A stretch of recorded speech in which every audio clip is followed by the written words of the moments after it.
اعوذ باللہ من الشیطان الرجیم بسم اللہ الرحمن الرحیم۔ دوستو، وقت جو ہے کائنات کا سب سے اہم ترین فیکٹر ہے، سب سے قیمتی فیکٹر ہے، اور اسی اہم ترین فیکٹر کے بارے میں نہ تو ہمیں کچھ پڑھایا جاتا ہے، نہ ہمارے کورسز میں وقت کے بارے میں کچھ زیادہ کچھ ملتا ہے۔ اور جب ہم اس وقت کے بارے میں سمجھنے کی کوشش کریں، کچھ ڈسکس بھی کریں، تو یہ ٹاپک ہمیں بالکل نیا لگتا ہے، اس لیے اس کو سمجھنا تھوڑا مشکل محسوس ہوتا ہے، کیونکہ ہم لوگ اس چیز سے مانوس نہیں ہیں علمی بنیادوں پر، جبکہ ہماری ہر سانس اسی وقت سے ریلیٹڈ ہے۔ حالانکہ اس وقت کی بنیاد جو ہے تخلیق کائنات کے ساتھ ہی ہوئی ہے، اور اللہ تعالیٰ نے اس کائنات کو خلق کرنے کے بعد کائنات کو وقت کے سپرد کر دیا، یعنی اس کائنات کو ایک محدود وقت تک کے لیے خلق کیا ہے۔ اس کے بعد اس کائنات کو ختم کر دیا جائے گا جب وقت پورا ہو جائے گا۔ اب اس کے لیے انسان کی آزمائش کو اللہ تعالیٰ نے شرط قرار دیا ہے، یعنی جب انسان کی آزمائش مکمل ہو جائے گی تو پھر کیا کر دیا جائے گا؟ کائنات کو ختم کر دیا جائے گا۔ بالکل ایگزیکٹ کیلکولیٹڈ ویلیوز ہیں پروردگار کی طرف سے۔ اب اللہ تعالیٰ نے وقت کے حوالے سے سورہ معارج میں بھی بتایا ہے، سورہ الحج میں بھی بتایا ہے، اور سورہ سجدہ میں بھی بتایا ہے۔ سورہ معارج میں وقت کو ریلیٹ کیا ہے ساتویں آسمان کے ساتھ، یعنی زمین کے وقت کو اللہ تعالیٰ نے ساتویں آسمان کے ساتھ ریلیٹ کیا ہے۔ یہ سورہ معارج کی 4 آیت ہے۔ اسی طرح سورہ سجدہ جو ہے اس کی 5ویں آیت ہے، اور اس میں اللہ تعالیٰ نے پہلے آسمان کے ساتھ زمین کے وقت کو ریلیٹ کیا ہے۔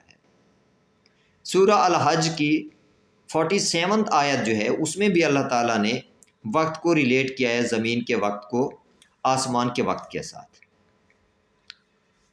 اب یہ 3 ٹائم فریم دیے ہیں اللہ تعالیٰ نے، اور ہر جگہ کا ٹائم جو ہے، وقت جو ہے مختلف ہے، کیونکہ اللہ تعالیٰ فرماتے ہیں کہ تمہارے امور کی تدبیر جو ہے وہ پہلے آسمان پہ ہوتی ہے، اور پھر وہ امور دوبارہ عروج پاتے ہیں پہلے آسمان تک کتنے وقت میں؟ ایک ایسے دن میں جس کی مقدار تمہارے 1000 سال کے برابر ہے۔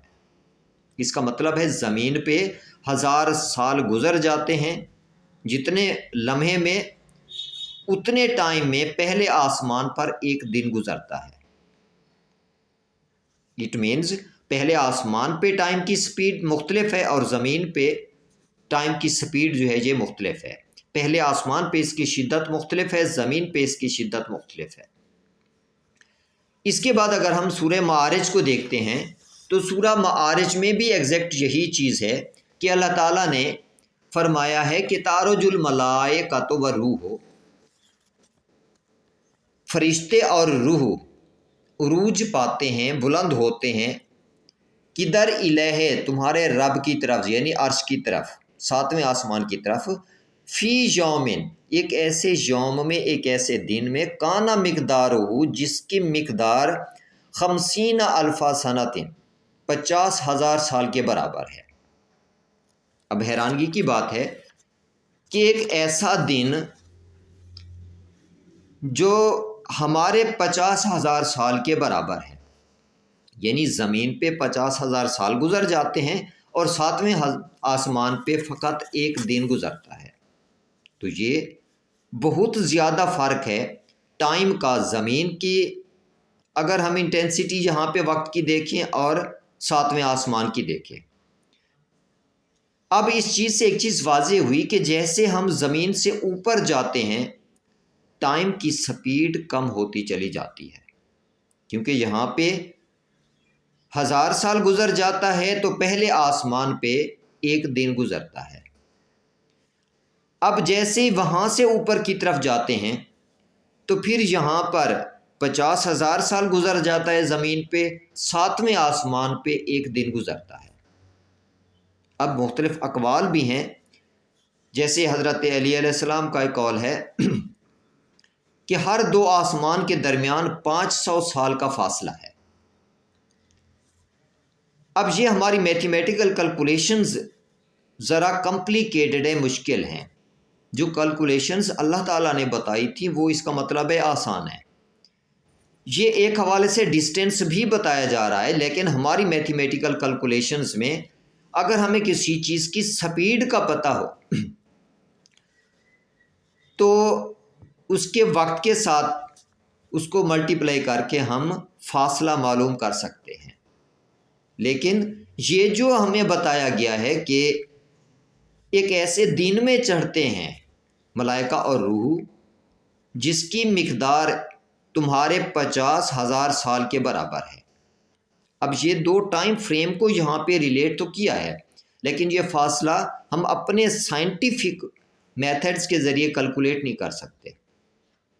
ہو سکتا ہے آنے والے دنوں میں کوئی ایسی چیز، ایسی کیلکولیشن ہمارے سامنے آ جائے کہ سپیڈ معلوم کیے بغیر ہم فقط وقت کے ذریعے فاصلہ معلوم کر لیں، لیکن ابھی تک کم از کم میری نظر سے کوئی ایسی میتھمیٹیکل کیلکولیشن اس کی نہیں گزری، ایکویشن نہیں گزری کہ جس کے ذریعے میں فقط وقت کے ذریعے سے فاصلہ معلوم کر سکوں کہ پہلا آسمان جہاں سے کتنے فاصلے پہ ہے اور 7واں آسمان جو ہے جہاں سے کتنے فاصلے پہ ہے۔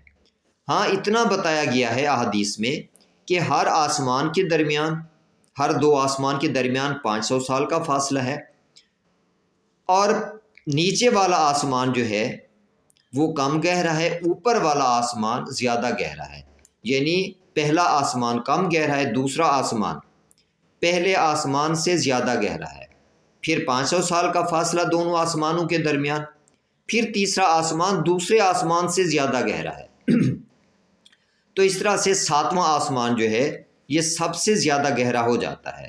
تو اسی لیے اگر ہم دیکھتے ہیں کہ پہلے آسمان تک کتنا ٹائم لگا، 1000 سال، جبکہ 7ویں آسمان تک اگر ایکول ڈسٹینس ہوتا ان آسمانوں کا اور ان کی گہرائی ایکول ہوتی تو میکسیمم 5000 سال لگ جاتے، یہ 7000 سال لگ جاتے، لیکن ایسا نہیں ہے۔ کتنا لگا؟ 50,000 سال فرشتوں کو اور روح کو 7ویں آسمان تک پہنچنے میں لگتا ہے۔ اب یہ تو ہو گیا ٹائم فریم کے حوالے سے۔ اگر ہم اس چیز کو کمپیئر کریں، اللہ تعالیٰ نے بھی اسی چیز کو واضح کیا ہے کہ یہ لوگ، زمین والوں کو کہا ہے کہ یہ لوگ تو قیامت کو دور سمجھ رہے ہیں، دور دیکھ رہے ہیں، جبکہ ہم اسے بہت ہی قریب دیکھ رہے ہیں۔ اب اگر ہم 7ویں آسمان کے ٹائم فریم کو اور زمین کے ٹائم فریم کو کمپیئر کریں تو ایک چھوٹی سی مثال دیتا ہوں کہ قرآن کریم 1400 سال پہلے نازل ہوا، کیونکہ جو ہجری ہے، جس وقت میں ویڈیو ریکارڈ کر رہا ہوں اس وقت 1446 ہجری ہے۔ اس کا مطلب ہے رسول خدا کو ہجرت کی ہوئے 1446 سال گزر گئے۔ تو 1446 سال پہلے زمین والوں کو اللہ تعالیٰ نے کہا تھا کہ قیامت بہت نزدیک ہے۔ اب اگر ہم دیکھتے ہیں کہ آسمان پہ، 7ویں آسمان پہ بیٹھا ہوا اگر کوئی انسان اس وقت کو فیل کرے تو کیا ہوگا؟ اس کو وہاں پہ یہ جو 1446 سال گزرے ہیں یہ فقط 41 منٹ اور 6 سیکنڈ کا وقت محسوس ہوگا۔ اس کا مطلب ہے وہاں پہ ٹائم کی سپیڈ بھی کم ہے، ٹائم کی شدت بھی کم ہے۔ اب اگر ہم اسی چیز کو دیکھتے ہیں کہ ایک نارمل لائف جو ہے ہماری تقریباً 75 سال ہے، فرض کریں ایک بندہ اس زمین پہ 75 سال زندگی گزارتا ہے، تو 7ویں آسمان پہ اگر اسی کے ساتھ آیا ہوا انسان اس وقت کو فیل کرے گا تو ٹوٹل اس کو محسوس ہوگا کہ یہ 2 منٹ اور 16 سیکنڈ یہاں دنیا میں رہا، جبکہ اس کے ساتھ ہی آنے والا ایک انسان اگر زمین پہ آتا ہے تو وہ 75 سال میں اپنا بچپنا بھی دیکھ لیتا ہے، اپنی جوانی بھی دیکھ لیتا ہے، اپنی ضعیفی بھی دیکھ لیتا ہے، اور ضعیف ہو کر اس دنیا سے واپس چلا جاتا ہے۔ جبکہ اسی کے ساتھ اگر ایک انسان کو 7ویں آسمان پہ بٹھا دیا جائے تو اس کو اتنے 75 سال میں فقط 2 منٹ اور 16 سیکنڈ لگیں گے، اس کو اتنا سا ٹائم محسوس ہوگا۔ تو اس کا مطلب ہے وہ نہ جلد جوان ہوگا نہ جلد ضعیف ہوگا، کیونکہ وہاں پہ ٹائم جو ہے اس کی سپیڈ جو ہے بہت ہی کم ہے۔ اس کا مطلب ہے وقت اللہ تعالیٰ نے یہاں زمین پہ بہت ہی تیز کر دیا ہے۔ آخر اس کی وجہ کیا ہے؟ کیونکہ زمین پہ اللہ تعالیٰ نے انسان کی آزمائش کا ایک نظام رکھا ہے۔ یہ اس کی رحمت ہے کہ اللہ تعالیٰ نے اس وقت کو اتنا تیز کر دیا ہے کہ یہ وقت بہت تیزی کے ساتھ گزر جائے اور انسان کی آزمائش بھی مکمل ہو جائے۔ اگر اس ٹائم فریم کے حوالے سے آزمائش ہوتی تو اگر ہم ایک کنسیڈر کرتے ہیں کہ 7ویں آسمان پہ بیٹھا ہوا انسان 75 سال کی عمر پاتا تو ہمارے زمین کے وقت کو اگر ہم دیکھیں تو کتنا وقت بنتا ہے؟ یہ بنتا ہے 1 ارب 37 کروڑ 97 لاکھ سال۔ اتنا زیادہ وقت اگر یہاں پہ آزمائش میں گزار دیتا تو انسان کے لیے کامیاب ہونا بہت مشکل تھا۔ تو اس لیے یہ اللہ تعالیٰ نے کرم کیا ہے، اس وقت کی سپیڈ زمین پہ بڑھا دی ہے۔ تو یہ خدا کی نعمتوں میں سے ایک نعمت ہے کہ جو زمین پہ اس نے اپنے مخلوق، اپنے مکرم بندوں کے لیے سپیڈ ٹائم کی بڑھا دی ہے تاکہ تھوڑے سے وقت میں انسان کی آزمائش مکمل ہو جائے اور میرا انسان زیادہ مشکل میں نہ پڑے۔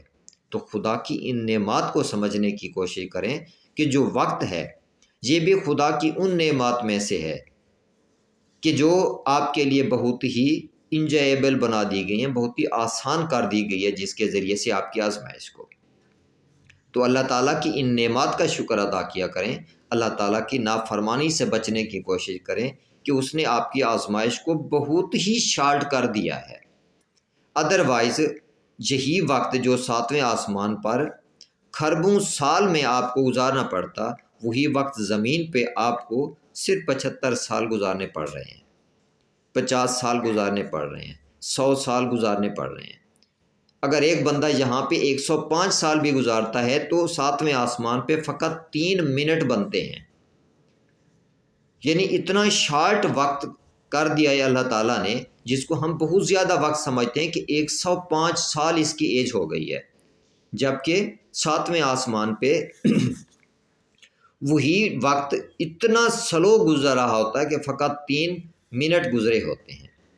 تو اسی لیے خدا کی نعمات کا شکر ادا کریں، خاص طور پر اس وقت کے حوالے سے، اور اس کی نافرمانیوں سے بچنے کی کوشش کریں، کیونکہ ہماری آزمائش کو اس ذات نے بہت ہی شارٹ کر دیا ہے۔ امید کرتا ہوں ویڈیو پسند آئی ہوگی۔ اللہ کے امان میں رہیں۔ اللہ حافظ۔